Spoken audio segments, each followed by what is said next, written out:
Hey Cam, how's it doing? How's it going? Hey, it's pretty good. How are you? Pretty good. Just semester's flying by. It's like one more month. Yeah, it's actually insane. Yeah.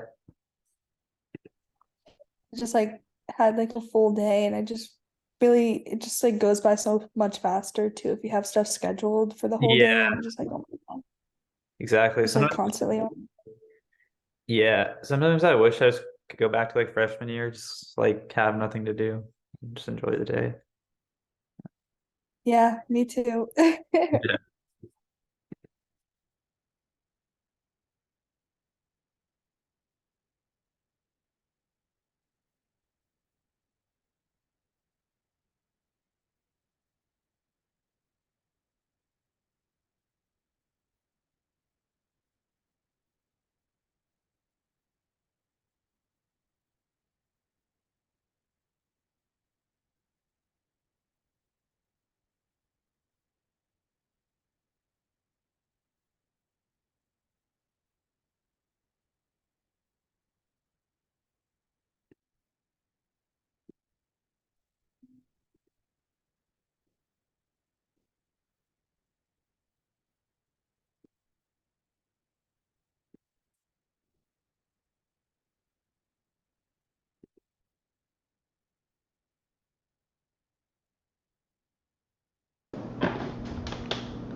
What's up? How's it going? How's it going, man? Doing good. Yeah.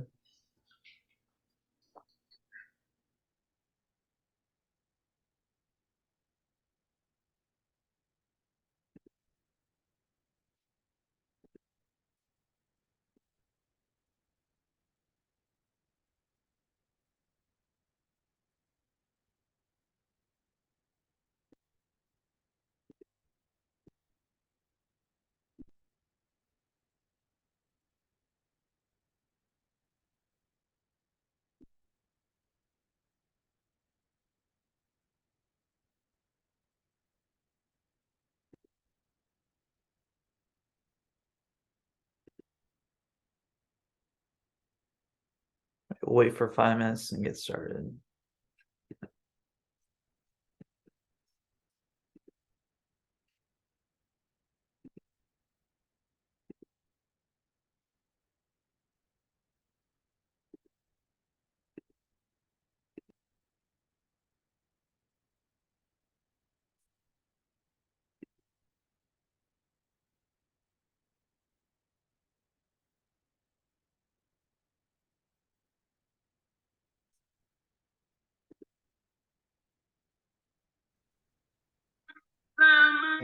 How you doing, Sid? What's up, Samir? How you doing?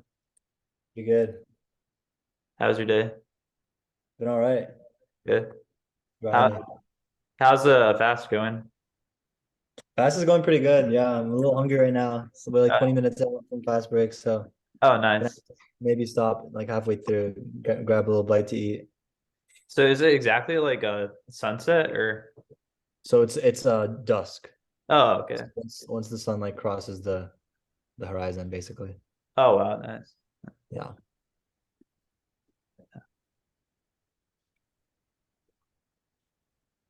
Right. Wait a few more minutes. Get started.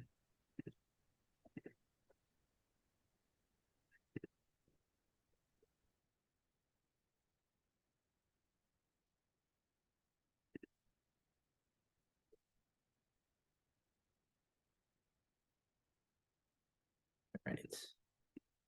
Let me go ahead and get started. Andy, if you want to share your screen. So, guys, just an intro. Cool. Andy is going to be teaching his first session today. So, All right. Actually, can you let me share my screen? oh yeah. Should be able to share now. Okay.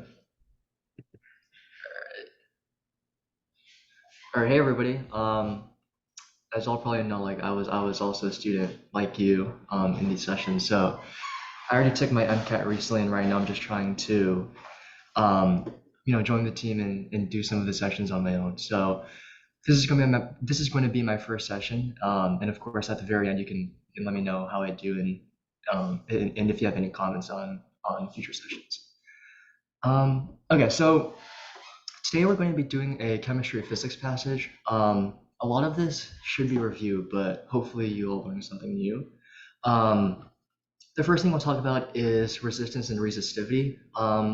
This was just something that I know confused me a little bit when I learned about it, and it's kind of hard to keep them separate. Resistance is basically just how much electrons don't want to flow. And the key thing to remember is that resistance depends on the wire dimensions and material. So what this means is like, depending on the exact dimensions of the wire, like how long it is, how thick it is, combining that and the actual material, that's going to tell you the resistance. So it'll change depending on the actual size, the size of the wire. Resistivity, on the other hand, is a property of every material. So what this means is like, for example, steel, copper, iron, each material has their own number for resistivity, and that will never change, no matter like how big or small the actual wire is. So in terms of actually calculating resistance and resistivity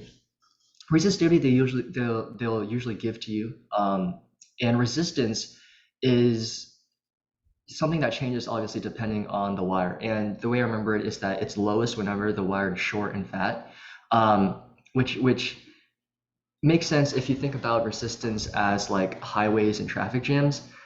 Just like pretending that you're in, for example, a car and you're trying to go across a stretch of the road. It would be most efficient for you if the road was very short and very wide, because then you wouldn't have to compete with other cars trying to go into the same lane. So that's why resistance is lowest whenever the wire is short, so whenever the length is small. So if you can look here on the right, R equals PL over A. So R right here is resistance. P is resistivity. So that never changes. It only depends on the material. L is the length and A is the area. So if it's short, then L is smaller. And if it's fat or thick, then the cross-sectional area is bigger. So combining both of those, that would mean R is smaller. So hopefully that makes sense. Another way to think about it is that, just to keep these separate, is that, like, for example, resistivity is something that never changes. I just thought of this, I guess, funny mnemonic when I was making these slides, which is like, for example, sensitivity. I probably have the same sensitivity pretty much all the time, but depending on the situation, I can be more or less sensitive, if that makes sense. So again, resistivity always stays the same. Conductivity is the opposite of resistivity.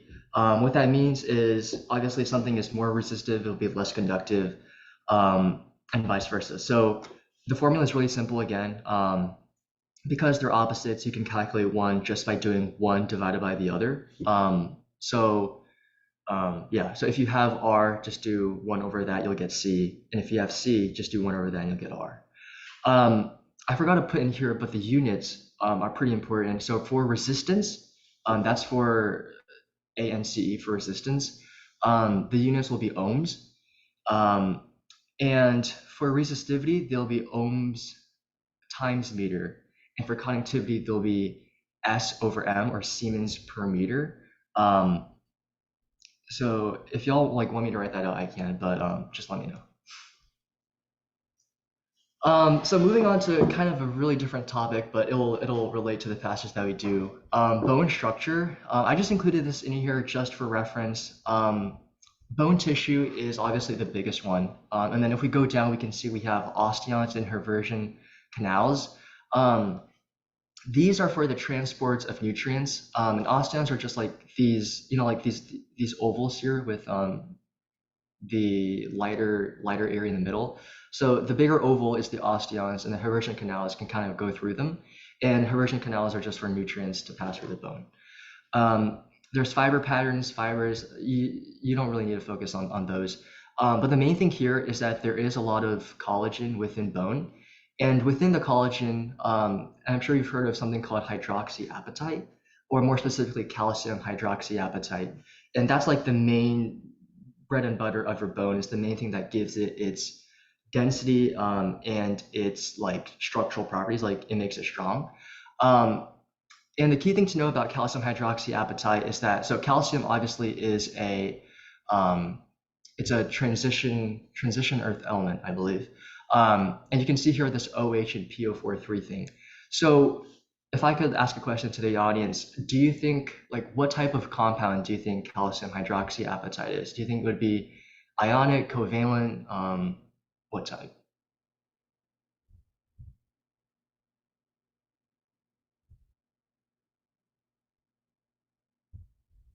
I would think it's ionic because it's like a metal and a non-metal. Yeah, definitely. So calcium obviously is positive because it's the metal, and then the OH, right? Think of hydroxide. That's usually negative, and then PO4 is actually usually -3. So it kind of works out because calcium is usually +2. Remember, because it's in the second row of the periodic table. So if you have +2 and 5 of those +2s, then that's +10 for calcium. And then OH is usually hydroxide. So that's OH minus or just -1. So you have -1 here. And then PO4 is usually PO4 3 minus. That's the phosphate ion is 3 minus. So -3 times 3 is -9. So you have a -1 from OH, -9 from the PO4s, which is -10, and that cancels out the calcium being +10. So that just kind of makes sense and helps you figure out that's also ionic. Okay, so the next part here is solubility constants. This is like a lot of people like to use ice tables and stuff to figure. Actually, so let me just go through what solubility product constants are. So it will be represented by this thing called KSP.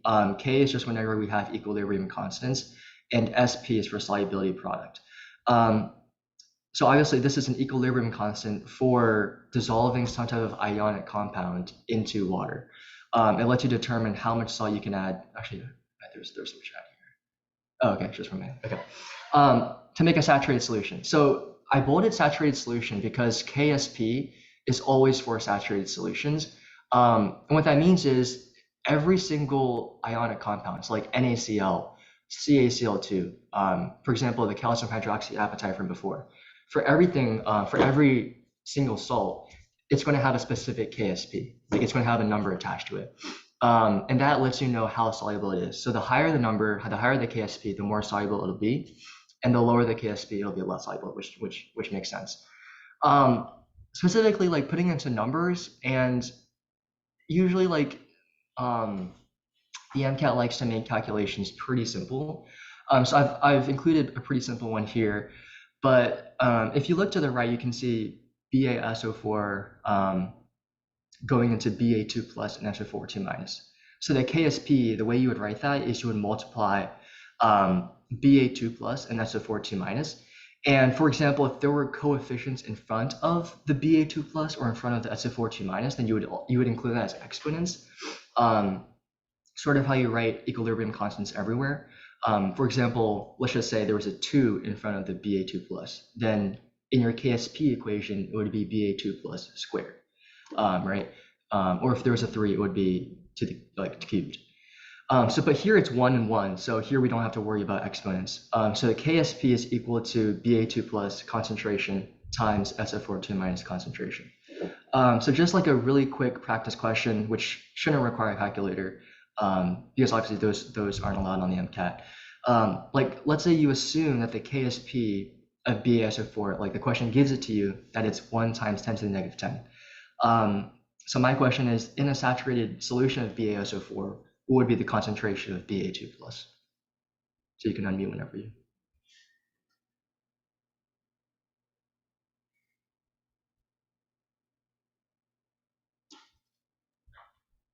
Would it be 1 times 10 to the minus fifth? Yes, definitely. So, right. So the key thing to realize here is that like Ba2 plus and SO4 2 minus are going to be the same. And the reason is because for every single ionic BaSO4, you're going to dissociate into one of each. So the concentrations of the two are going to be the same. So it's like if we replaced Ba2 plus with X, then the SO4 2 minus would be the same X. So it's like asking KSP is equal to x squared. So we would try to take the square root of what we have. So we take the square root of 1 times 10 to the negative 10, we get 10 to the negative 5.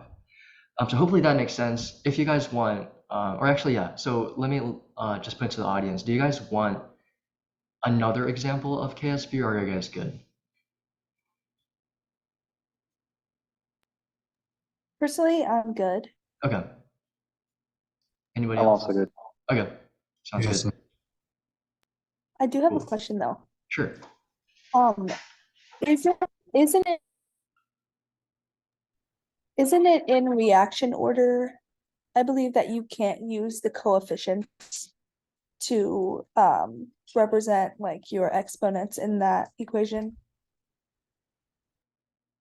I'm sorry. Like So we just assumed that because there was a 1 in front of the BA 2 plus and a 1 in front of the SO4 2 minus, that the exponents on that in the KSP I guess equation were 1, and then if there was a 2, you said it would be 2.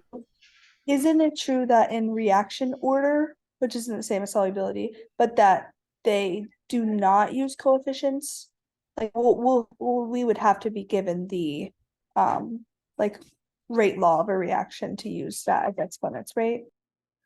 okay, so I think so rate laws are a little bit different from equilibrium constants. So this right here, so KSP is an equilibrium constant, and you can have equilibrium constants for like other reactions.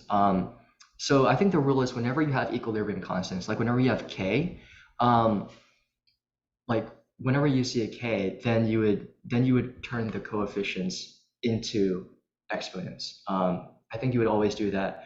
Only thing is to make sure that you're only doing it,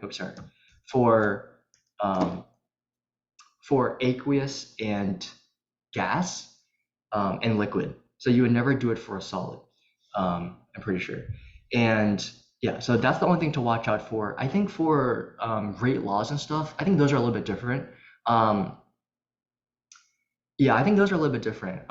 So you might be right in terms of that, but For rate law, it's just it's like it's your rate constant times your reactant concentrations, and if it is like you raise it to the power of the coefficient. So like if you did have a 2 in your reaction, then you would raise that reactant concentration to the second power.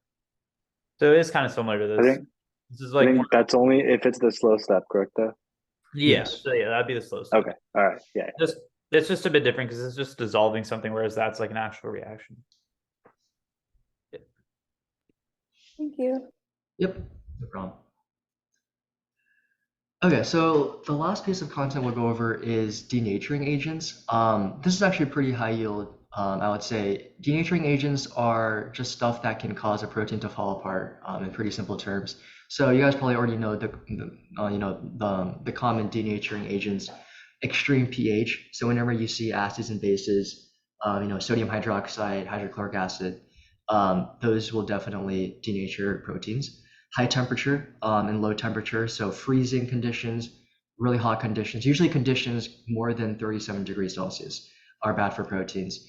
The next ones are just chemicals that can cause proteins to denature. So salts can actually do this. So if you add a lot of sodium chloride to a protein solution, what it does is it disrupts the salt bridges. So if you remember, like amino acids can be positively and negatively charged, like aspartate, glutamate, arginine, lysine, stuff like that. So there'll be positive and negative charges in the protein, and that helps the protein stick together because there's going to be salt bridges forming and attractions between those amino acids. So remember, salts dissociate into cations and anions. For example, if you add NaCl, it'll dissociate into Na plus and then Cl minus when it dissolves into the water. So those things can go in and just disrupt those interactions and break those bonds. So that can cause the proteins to denature. Next is detergents. So one example that you'll see really often in passages is SDS. So this is sodium dodecyl sulfate. And you can see here number 4 on the right. And what detergents do is that on the very right, so you can see like the SO4 and the Na plus, that will be a really charged part of the molecule. And that can go in and again, disrupt those salt bridges and bond to the polar part of the protein. And then the long carbon chain on the left of the molecule, that part of the SDS can disrupt the hydrophobic parts. So all the hydrophobic amino acids. And detergents just like to break membranes down. They like to break proteins down. So again, those aren't good. Number 5 is actually we don't talk about as much, but it's called beta-mercaptoethanol. What it is it's a reducing agent. And remember that whenever you have cysteines, you can form disulfide bridges, and those are oxidized disulfide bridges. And so what beta-mercaptoethanol does is it reduces those bridges and breaks them down. So it's very specialized for doing that. And this will come into play later because beta-mercaptoethanol is used in like you'll hear things like SDS pages and reducing SDS pages, and that's really what we're doing is we're trying to break down proteins even more.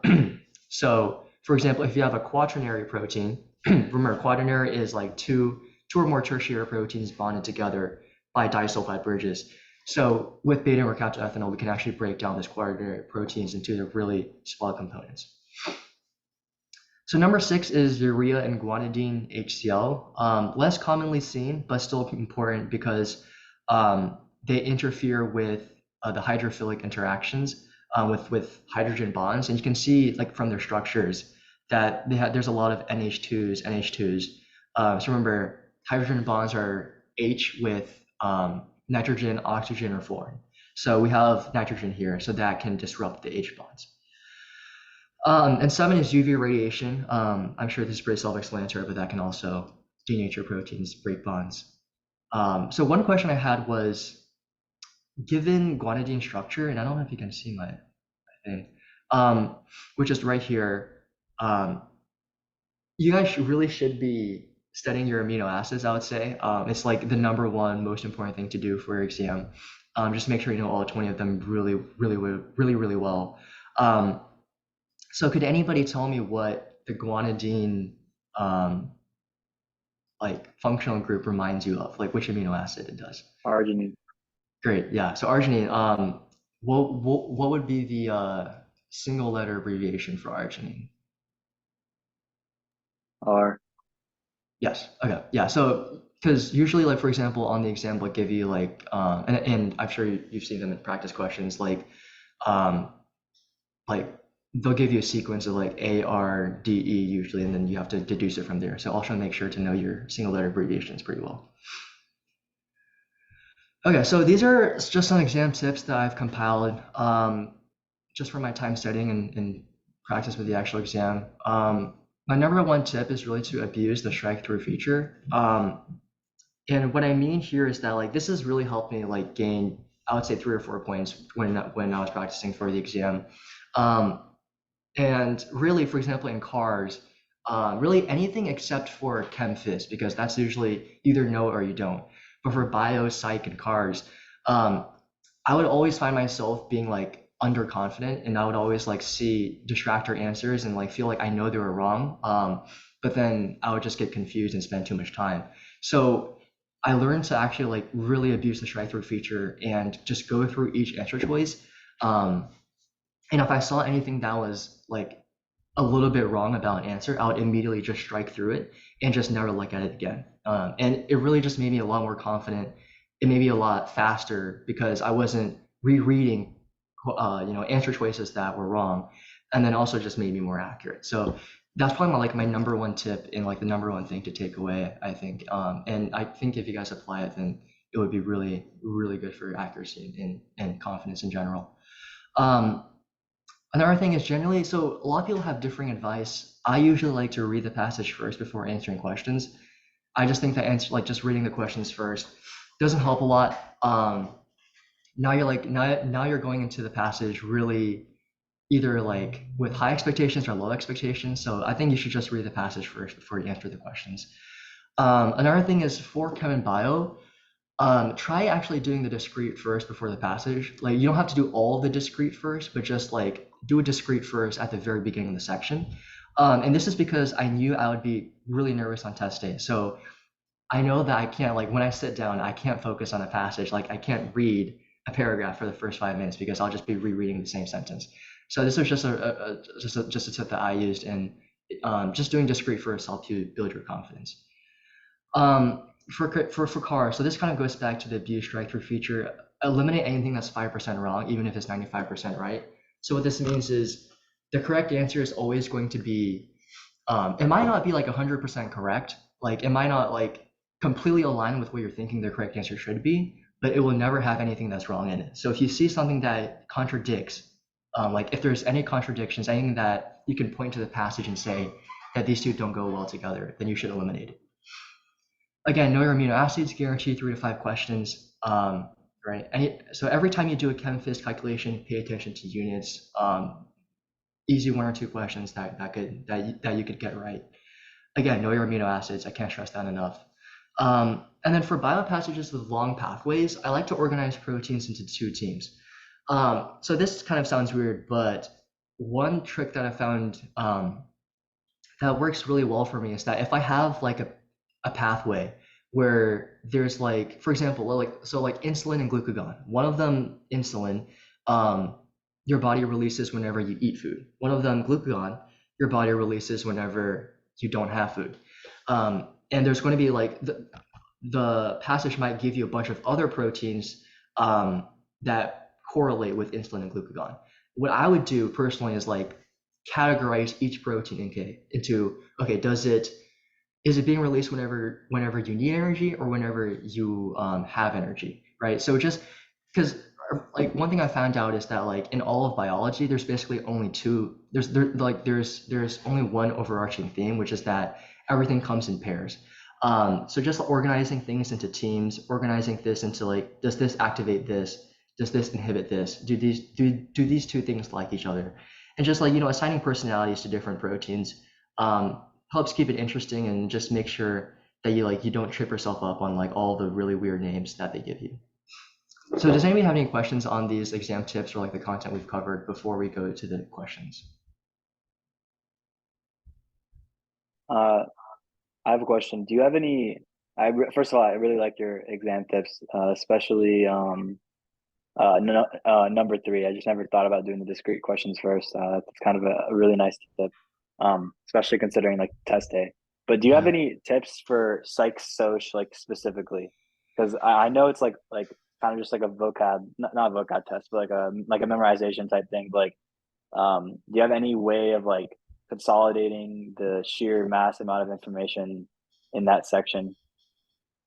Yeah, so for psych soc, I would say for content stuff, yeah, so I definitely agree it's very vocab heavy, which kind of makes it the easiest to study for, but also like if you don't know it, you don't know it. But for content, I would say there's a 300-page, so there's 2 versions. There's a 300-page version and like an 85-page version, but it's like a Khan Academy video-based document of all of the AAMC verified terms that you should know. So the first thing would be just to go through that and really active recall. And I'm sure Sid has also stressed this, but like just active recall and making sure you test yourself. You can use Quizlet and make your own flashcards. You can use Anki. I personally used Anki because I liked making cards and just going through them really quickly. But just doing that, making sure you test yourself is the number one thing. It's like it can even be physical flashcards if that's better for you. So I think that would be the first thing. Also, for example, for psych soc, also like again, like that's like one of the things where things like I actually kind of struggled with psych soc in the beginning because I'd always get questions wrong because I would understand exactly what each term means, like because I knew the vocabulary, but then everything fell into a gray area. Like the situations they would give me, I'd be like, oh, it could be this, it could be that. And again, this is where like my first tip of using the strike-through feature really helped me because I would just go through each answer choice, tell myself the meaning, look at the passage, and be like, okay, if there's a little bit of suspicion about this answer choice, I'll just eliminate it right away, just never look at it. And that just made me more confident in my answers, and I started getting more correct. So hopefully that works for you. Yeah, I mean, I'll just say like go through flashcards. It basically all comes down to vocabulary and make sure. I mean, also like for example, you can also create your own examples for stuff instead of relying on things that you see in videos, and that can also just help you. Like whenever you're making examples, by yourself and making new content for you, it always sticks in your mind a lot better. Yeah, so those would just be things I recommend. Also, Samir, I like recommend like so kind of like how Andy mentioned, like some of the psych social stuff can be like ambiguous. So it's like really about like thinking about how AMC wants to think. And so like also like I kind of struggle with psych social when I was first doing MCAT because like most of the material like that's on there like you don't really get taught I guess in school, or it's kind of different how they want you to think about it. So like I'd recommend like UWorld for psych social. Like if you do all of UWorld psych social, you'll like have a really good understanding of how they want you to think for that section. And they kind of For sure. like the same concepts like on all the AMC practice exams and like the real thing. So it's like really similar. So good way to learn. I've just started doing URL and I do see that, but I kind of have like another like second order question in the same topic. In the time being that I haven't memorized like the full list of words with the 100-page doc, like what am I supposed to do when I come across like a term that I just haven't like got to yet in my Anki deck or like in the document? Do you put that priority first in your content review just so you can like finish your psych soc first, kind of knocking that out and then working on everything else? Or like how does that work? Yeah, I mean, I think the first priority for psych soc is just getting through all the words. I think going back to your question about seeing a word that you don't know, I think one good thing about psychology is that the psychologists know how to name their terms pretty well. So usually you can figure out the gist of what something means just based off of what it's just like based off the word.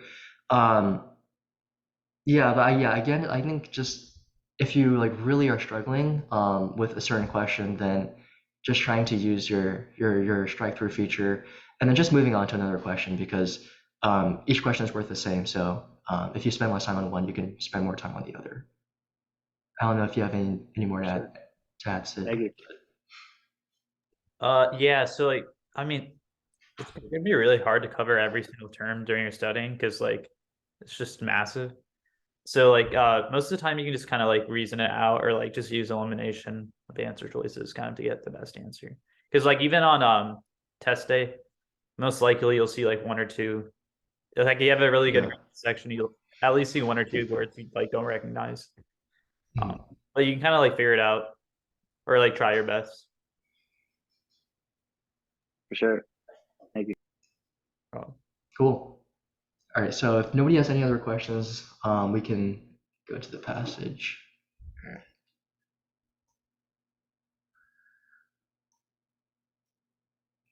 All right, so today's passage will be about nerve grafts and scaffolds. And I don't know.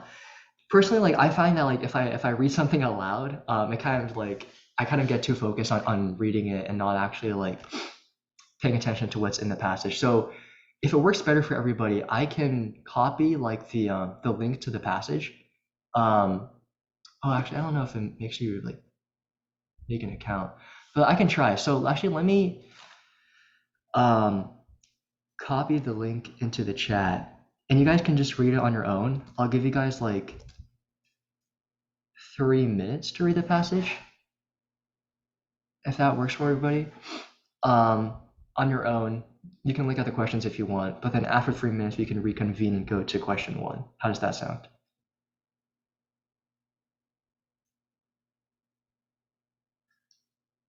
Good? Not good?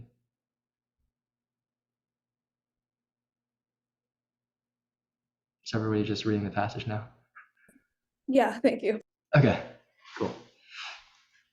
Can everyone access the passage? Yes.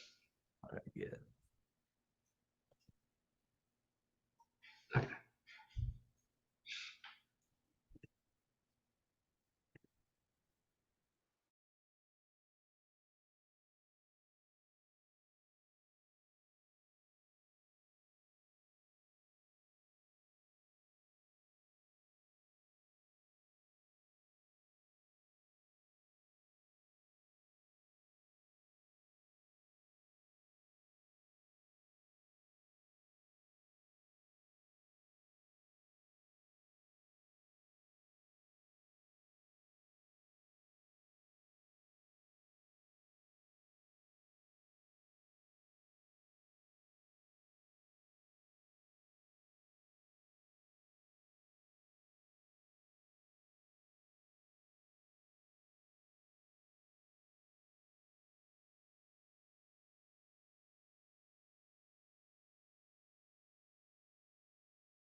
All right, so I don't know if everybody's done.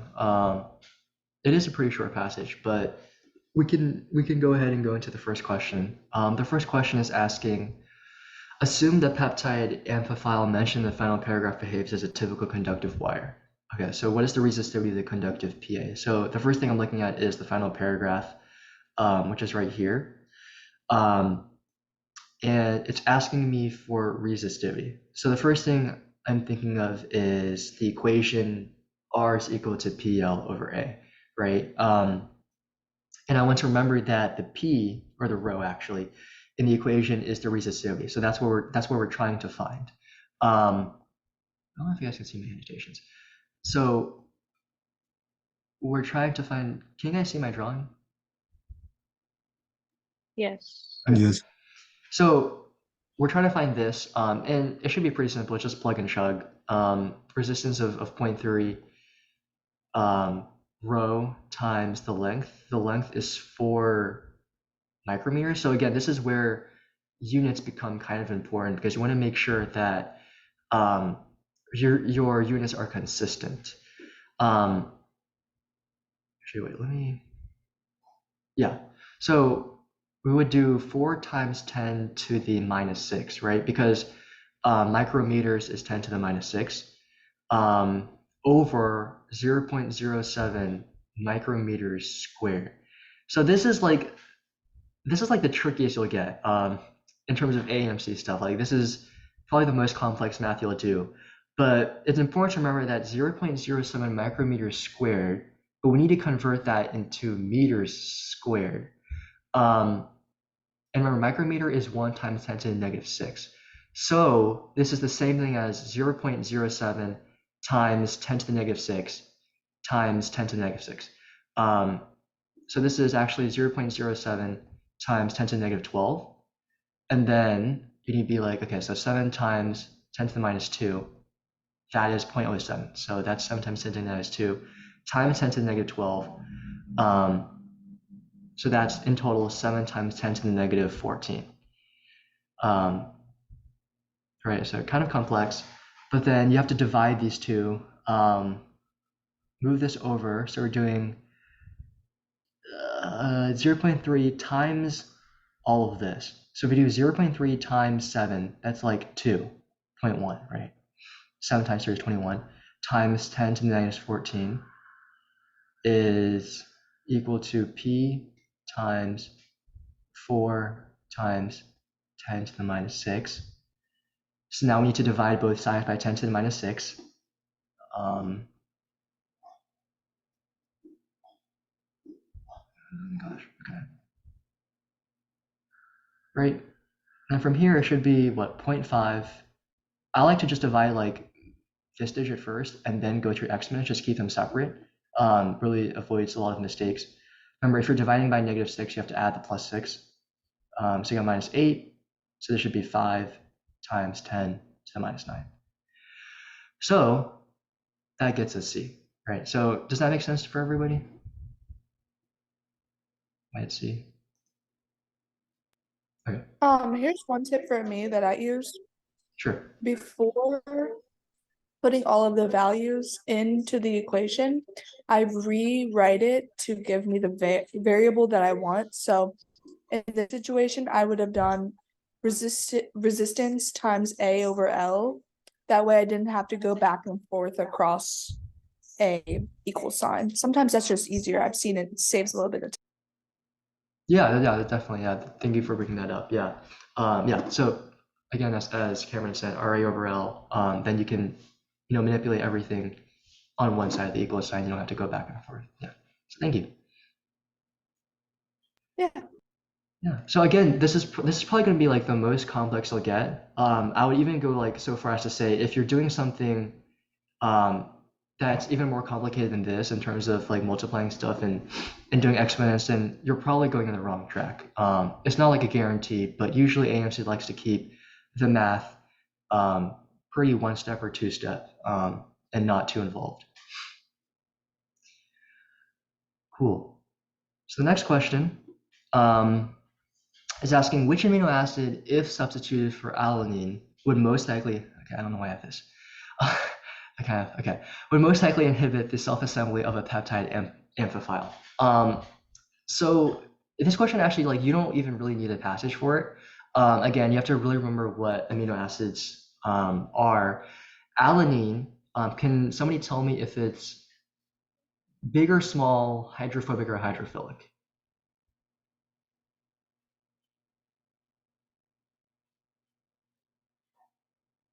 So the size, and it's hydrophobic or hydrophilic. Small and hydrophobic. Exactly. So we know it's small and hydrophobic. We want something that does the opposite of it, right? So we want something that will replace it and inhibit. So if we know it's small and hydrophobic, we want something that's large and hydrophilic, right? So we just go through the answer choices and see which one is large and hydrophilic. We go to A. So W is tryptophan. What is tryptophan? Just give me like the two word characterization. Large and hydrophilic. So it's large. It would be hydrophobic. Yeah. So tryptophan, remember it has like that like double ring structure, and usually rings are hydrophobic. So so tryptophan is large and hydrophobic, right? So this actually is not completely opposite of alanine, but it is like a little bit different, right? It's large instead of small. So like we'll keep it in the running for now. Can somebody tell me what L is and its two word characterization? I think it's leucine, and Mhm. that's also hydrophobic. Yes. Is it small or large? Small. Small, yes. So in that way, it's very similar to alanine. And I'll just go through the C and D. I is isoleucine and V is valine, and both of these are like leucine. They're actually really similar in terms of their structure. They're small and hydrophobic.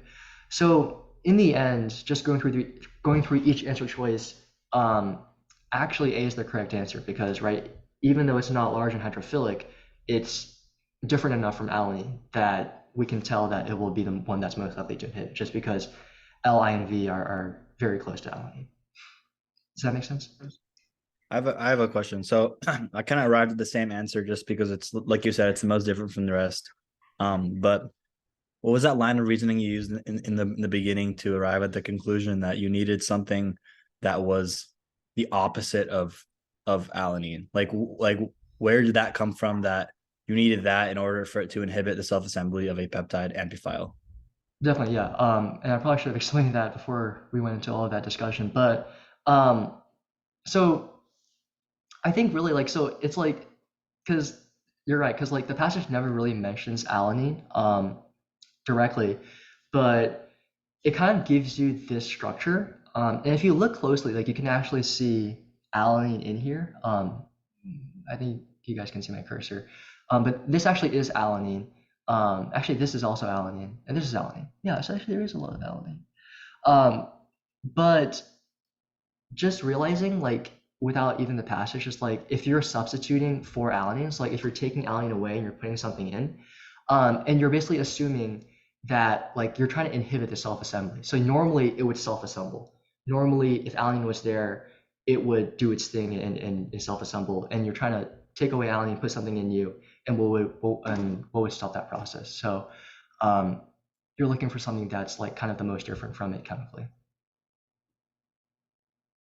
That makes sense. The self-assembly here like referred to like forming the like tertiary or structure, I guess. Yeah, so like if you look at figure 2 self-assemble structure, it kind of does this, I don't know, this really weird like cylinder thing. Yeah. All right, thank you. Yep. All right. So question, oh, okay. All right. Let me actually, I'm gonna stop sharing my screen. Wait, and just really quickly. Just everyone pretend you didn't see that. Yeah.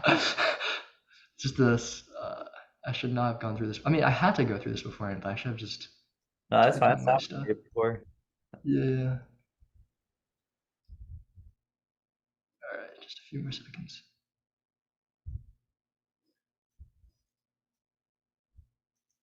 Gotta take away some strike throughs too.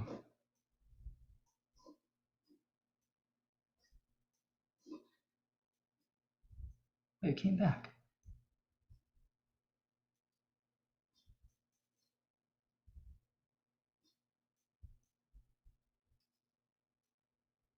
Okay, I don't know why, but these strike throughs keep coming back. Okay. Wait.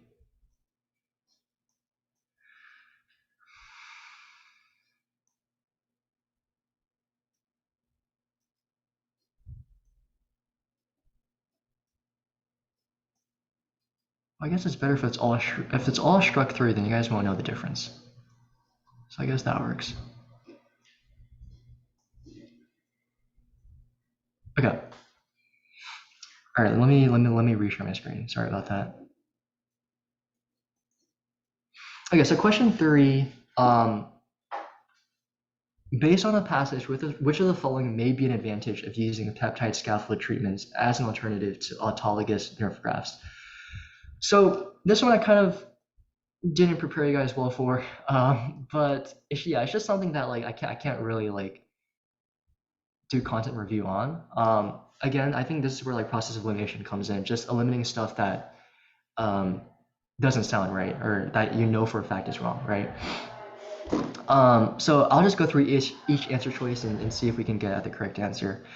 And again, so the question is asking, why should we use peptide scaffold treatments instead of autologous nerve grafts?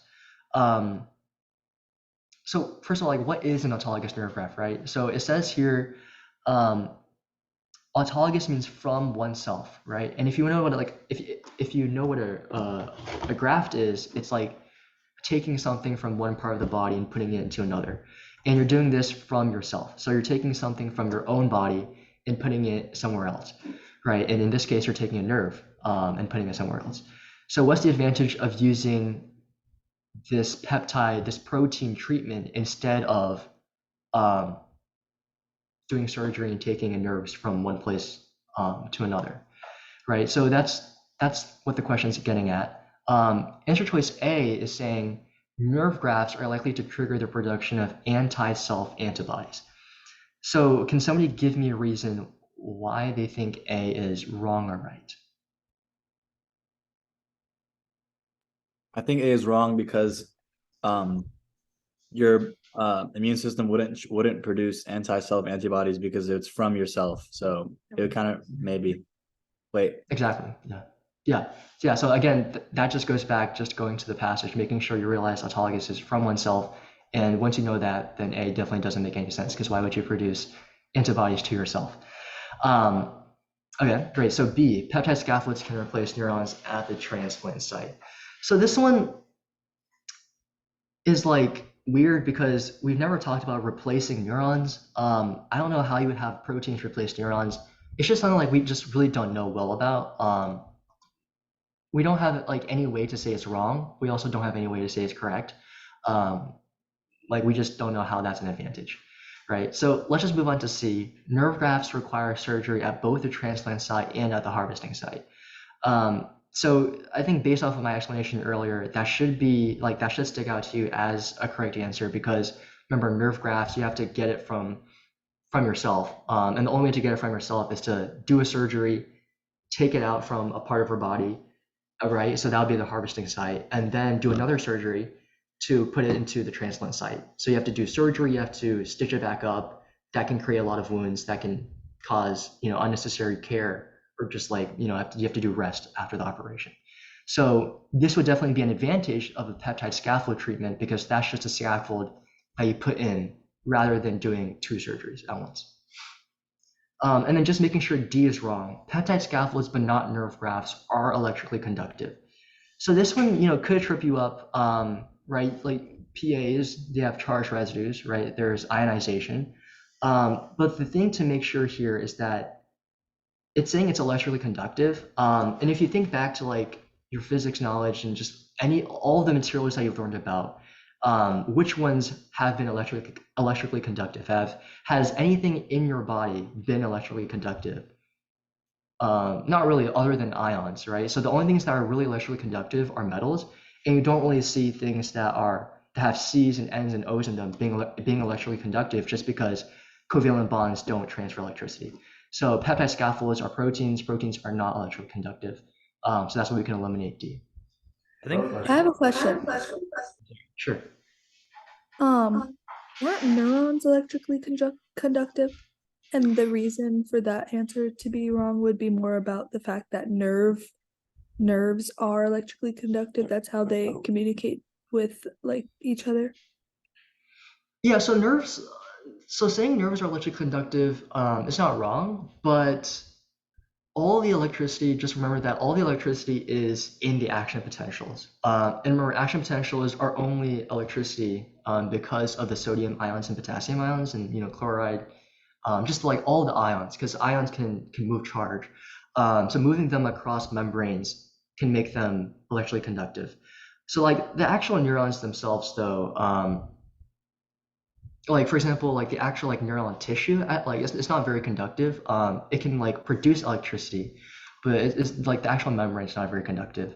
And the reason is also like because peptide scaffolds are not electrically conductive. So I think yes, I think at the end it says some of them are electrically conductive at the very last paragraph. oh really? Yeah, if you look at the very end, I think how they Oh want okay. I'll explain is like imagine if a surgeon's doing your nerve graft and like when they fix your nerves they can't fire anymore. Like that wouldn't make any sense. So that's why it wouldn't make sense that nerve grafts aren't electrically conductive. So that's just like the easiest way to think of it. I think that kind of relates to the end to like another reasoning against B in that like B is right, but it doesn't answer the question because nerve grafts would also be able to replace neurons. And the question is asking you what would be the advantage of peptide scaffolds over nerve grafts, and they would both be able to replace neurons, I think, right? I don't think that the scaffold is just like kind of like a framework for the neurons to grow. So it can't like actually replace the neurons themselves. So I think that's why B is wrong. Okay. But yeah, either way, like you would still need your neurons to be able to still fire for like if you used a peptide amphiphile or nerve graft. But yeah. But yeah, either ways D is wrong, like however you want to eliminate it. Yeah. Okay. Yeah, so C is the correct answer. Nerve grafts require surgery at both the transplant site and at the harvesting site. Okay, so 4, a scientist wants to create a peptide scaffold that mimics the inorganic calcium hydroxyapatite matrix that composes bones. What amino acids would most likely be found in region X? So like whenever I see like, for example, region X in quotation marks, I always try to look back, where did I see region X? Right here, region X can be altered in order to work with different bioactive epitope, which doesn't really give me too much information. So I kind of look for more region X, and then I see X over here. So it's like something that, it's like one of the amino acids that we can add on at the very end to give the peptides its properties. So the key thing here is we want to create something to mimic calcium hydroxyapatite. And going back to our review, we know calcium hydroxyapatite, because it has calcium, it is an ionic compound. So we want to mimic an ionic compound, which has positive and negative charges. So which one of these do you think would mimic that the best?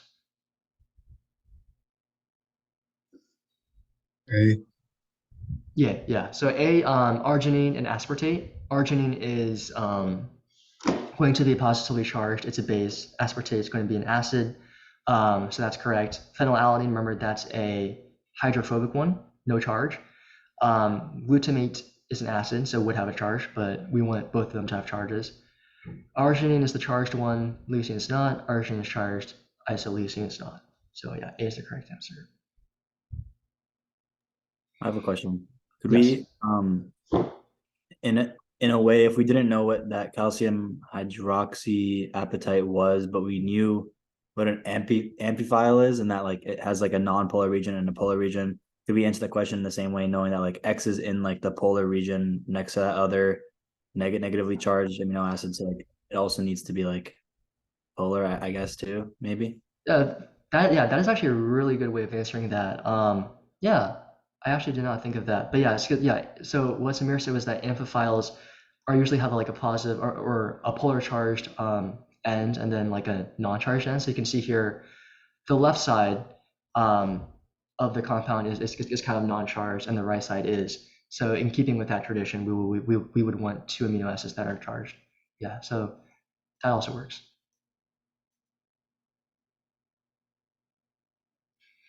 Okay, so here, all of them are struck through.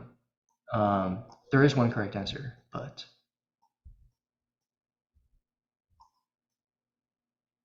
yeah, I don't know why the strike through feature is bugged here.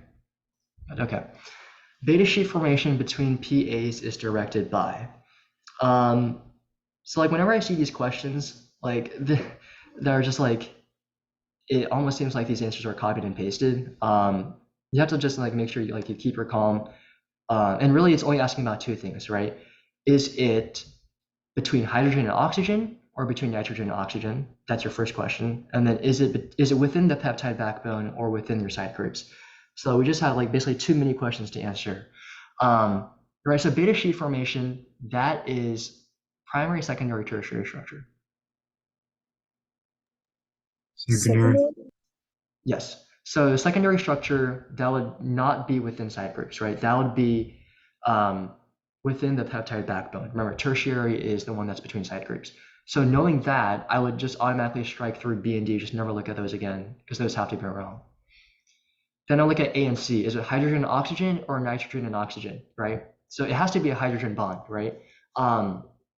Just going back to basic chemistry, are hydrogen bonds between hydrogen and oxygen or nitrogen and oxygen?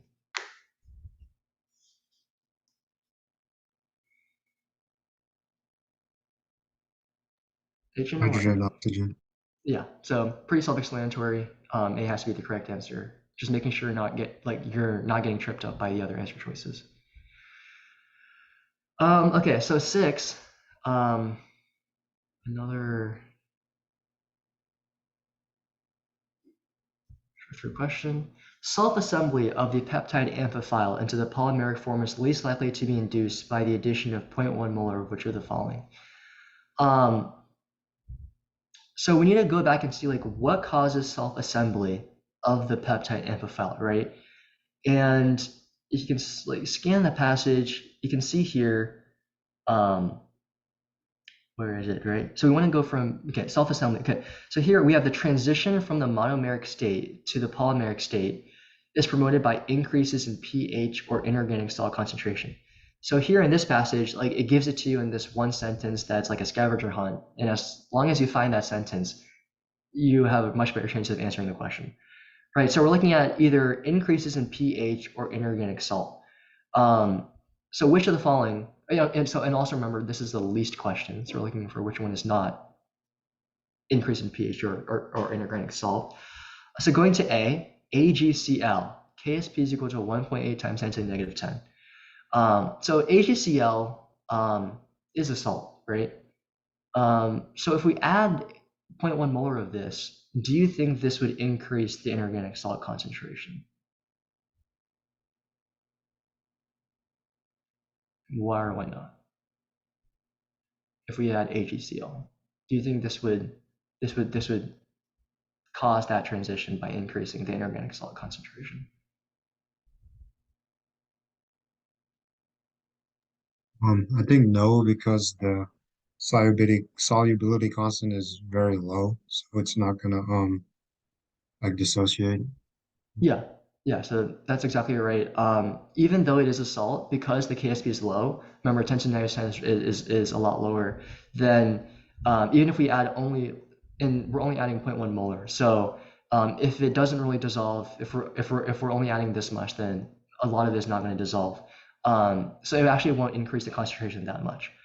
So this is actually a really good answer choice. Let's look at B, C, and D. B is NaOH, right? NaOH is definitely a base, so that can increase the pH. Very soluble, so we don't have to worry about that. NaCl, again, another salt, but this time the KSP is 37, so much, much bigger, very, very soluble. If we add it, the salt concentration is going to go up. Na2CO3. So this one doesn't really give you a KSP, and this is kind of just where your background knowledge comes in. You know this is sodium, and CO3 is in like bicarbonate and carbonate. So this just looks sodium carbonate, which reminds you of, you know, like baking soda, and that definitely dissolves in water. So that would also increase the salt concentration. So yeah, the correct answer is A, because the KSV is so low. All right, so last question. Which of the factors is least likely to affect the self-assembly of peptide amphiphiles in vitro? So it's always a challenge for each question to figure out what are they trying to ask you, like what specific point. But obviously, since we've done our review, you can be pretty suspicious that this is about denaturing agents, because denaturing agents would obviously disrupt peptide self-assembly. So some of these, or three of these, are going to be denaturing agents, but one of them is not. One of them is not going to be very likely to affect it, but three of them are. So let's just go through each one and see, is it a denaturing agent or not? Will it affect peptide assembly? So for A, the salinity of the solution. So salinity is salt concentration. And again, we said one of the denaturing agents is salts because they can disrupt salt bridges. They can form charged ions that can disrupt those attractions. So having a high salinity could actually disrupt that self-assembly by getting in the way of that. So that's not right. Concentration of growth factors. So growth factors, you might think, okay, so growth factors cause things to grow. Assembly is kind of like growing, but usually growth factors are for like cells and stuff, not really proteins. So I wouldn't think that would actually affect peptide assembly too much. So we'll keep that for now. Reaction temperature, obviously reaction temperature, that could affect self-assembly. Too high of a temperature, too low of a temperature, it wouldn't self-assemble. And environment pH, obviously it would also affect that. So just remembering, like, your denaturing agents, salt is one of them. And if for example C said like SDS, or if D said urea, then you would also know that those can affect self-assembly. So just making sure you know all of the denaturing agents possible. But yeah, so it's B, concentration of growth factors. That's just a distractory answer. That has nothing to do with peptide assembly. Does anybody have any questions?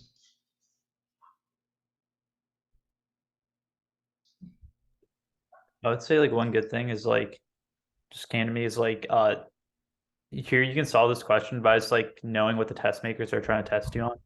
So like really all they're trying to test you on here is like what factors affect like assembly of proteins in general. Like, or in other words, what are the denaturing agents? So if you know what the test makers are trying to test you on, like what concept they're trying to test you on, the answer becomes a lot more clear. So that's just one test tip. Definitely. Yeah. All right. See you, Samir. See you, Cam. Yeah, so that's pretty much it for now. So you guys are good to go, but feel free to stay back if you have any questions. Thank you. I wanted to ask, you talked about the sheet from Khan Academy about the psych, social, like all the definitions kind of thing. Do you know where I Yeah. can find it? Like Yeah, on actually, Khan let Academy? me look that up really quickly. It's not on Khan Academy, but yeah, it is. I think I have it somewhere. All right. Thanks for coming, Kushal. Yeah, see you, Kushal. Okay.